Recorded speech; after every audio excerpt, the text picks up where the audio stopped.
Let me tell you this.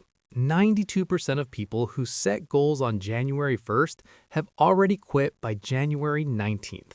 Not because they're lazy, not because they didn't want it badly enough, but because they tried to run their entire life on willpower. And willpower has an expiration date of about 3 hours. Here's the brutal truth nobody's telling you. Every single morning, you wake up with a limited tank of decision-making energy, and you're burning through it on stupid stuff. Should I check my phone? What should I wear? Should I skip the gym today? By 10 a.m., that tank is empty. And that big important goal you set? It never stood a chance. The self-help industry made billions selling you the idea that you just needed more discipline, more motivation, more morning routines. But what if the entire system is rigged against you from the start? What if successful people aren't more disciplined, they just stop making decisions altogether? There's a reason Zuckerberg wears the same shirt every day. Obama had the same breakfast every morning. It's not laziness, it's strategy. They automated the meaningless so they could focus on what actually matters. They built what I call the invisible engine. And once you understand how it works, you'll never rely on motivation again. Let me explain why your current approach is broken. There's this study from Duke University. They found that 40% of our daily actions aren't actual decisions. They're habits, automatic. You brush your teeth without thinking. You check your phone within 3 minutes of waking up without deciding to. Your brain loves automation because it saves energy. Think about it like this. Your brain is like a CEO of a company. A good CEO doesn't make every single decision.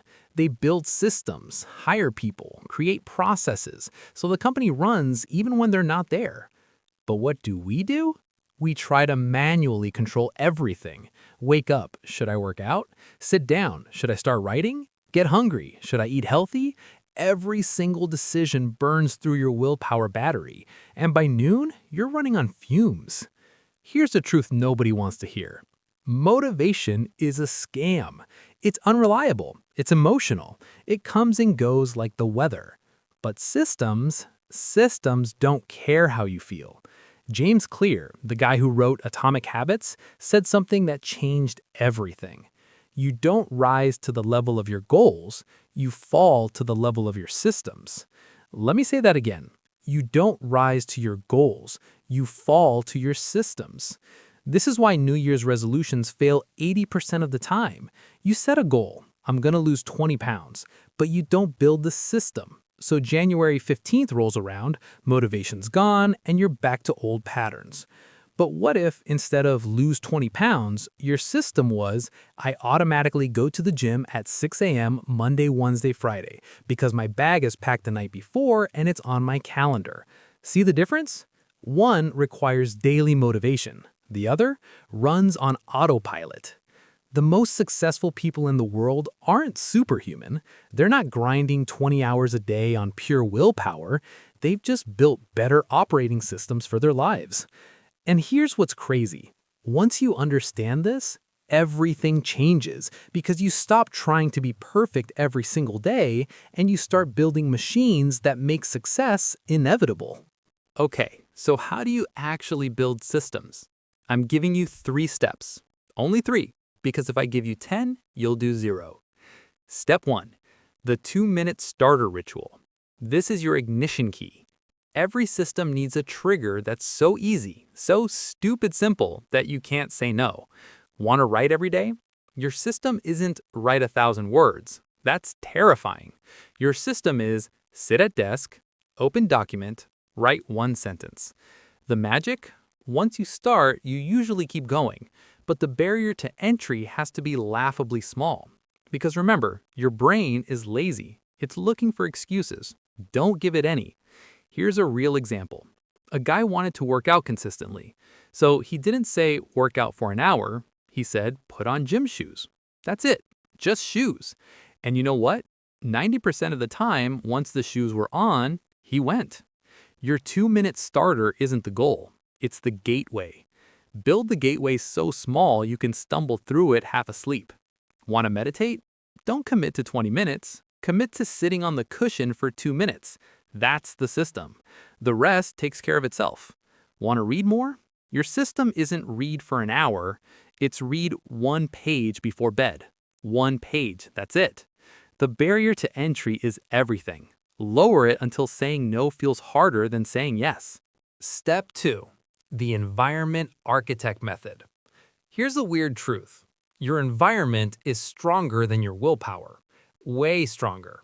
There's a study on hospital hand washing. Doctors knew they should wash their hands. They wanted to, but compliance was only 10%. Then hospitals moved soap dispensers closer to the door, and compliance jumped to 70%. Same doctors, same intentions, different environment. Your job isn't to fight your environment. Your job is to redesign it so the right choice is the easy choice. Want to eat healthier? Don't rely on willpower at 9 p.m. when you're starving. Your system is keep junk food out of the house. Put fruit on the counter where you see it. Want to read more? Put the book on your pillow in the morning. When you go to bed, you have to physically move it. You'll probably read a page. There's this productivity expert who charges his phone in the bathroom now, not his bedroom. Sounds small, right? But he used to scroll for an hour before bed.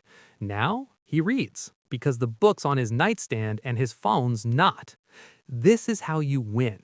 You don't fight yourself. You architect an environment where the default action is the right action. Think about your desk right now. Is it set up for deep work or distraction? If your phone's within arm's reach, you're gonna check it. If Netflix is one click away, you're gonna watch it. But if you have to walk to another room to get your phone, if you log out of social media every time you're done, if you put your running shoes by the door the night before, suddenly the friction is on the wrong behavior instead of the right one. You're not weak, your environment is just working against you. Fix the environment and willpower becomes irrelevant. Step 3. The one thing rule, the anti-overwhelm lock. Here's where most people mess up. They try to fix everything at once. New workout plan, new diet, new morning routine, new side hustle, and within 2 weeks, it all collapses. Listen to me. You only get one system at a time. Pick the one that matters most right now. Build it. Let it run for 30 days until it's automatic. Then, and only then, add the next one. Maybe it's writing every morning, same time, same place. That's it. Don't also start a workout routine, a new diet, and learn Spanish. Just writing. After 30 days, it's automatic. You don't think about it. Then you add the gym. Then you add reading. But the secret is layer your systems, don't stack them. One at a time. Lock it in, move forward. This is the difference between people who transform their lives and people who burn out by February. The ones who win aren't doing more. They're doing less, but they're doing it consistently. Your brain can only handle one new pattern at a time. Respect that limit. Work with your biology, not against it. So right now, what's the one thing? Not 3 things, not 5, 1. That's your system. Build it, protect it, let everything else wait. Here's the thing nobody tells you about systems. They feel boring at first, unexciting, not sexy like hustle 24/7 or manifest your dreams. But you know what's actually boring? Failing the same goals year after year because you relied on motivation that disappeared. Systems are how you stop fighting yourself. They're how you make progress when you don't feel like it. They're how ordinary people do extraordinary things, not through superhuman discipline, but through intelligent design. The most successful people aren't special. They're not more motivated than you. They're just running on better software. And here's the beautiful part. Once your systems are in place, success stops being hard. It stops being a daily battle. It just happens, like breathing. You don't need to be perfect. You just need to build one system. Start with one. Make it so easy you can't fail. Let it run. And 6 months from now, you'll look back and realize you didn't just achieve a goal. You became a different person. Not through willpower, but through design. The question isn't, am I disciplined enough? The question is, what system am I building? Because discipline is what you need when your system is broken. But when your system is right, you don't need discipline at all. So, what's the one system you're building first?